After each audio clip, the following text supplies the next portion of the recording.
Да ми кажете, какви са наблюденията ви за театралните постановки? Какви хора предпочитат театъра? Повече млади?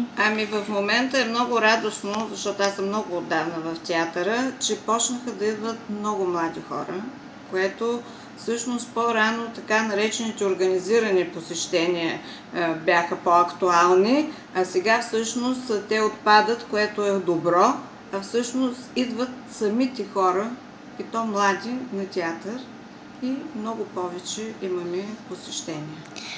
Какви представления предпочитат? По-сериозни постановки, За забавни? повечето случаи по-забавни. Всеки казва, искам комедия, макар че имаме и чудесни представления, които са класики и сериозни, с сериозни сюжети и с много добри актьорски постижения, но наистина публиката иска нещо, което да е разтоварено. Кои са сред най-посещаваните постановки?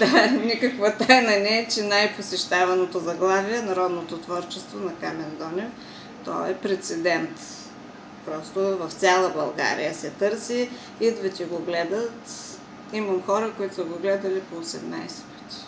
И водят по още 10 човека с тях.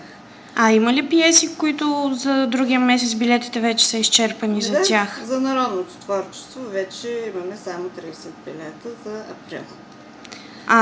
Имаме и други, които много се търсят. Мъжка забавачка е сред тях.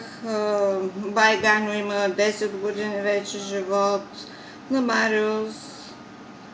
По принцип в момента програмата ни е много хубава. Няма представление, от което бихме се притеснявали, че ако го предложа, няма да бъдат доволни. Какво ще пожелаете на Пловдивския театър занапред и на пловдивчани, които обичат да посещават театър?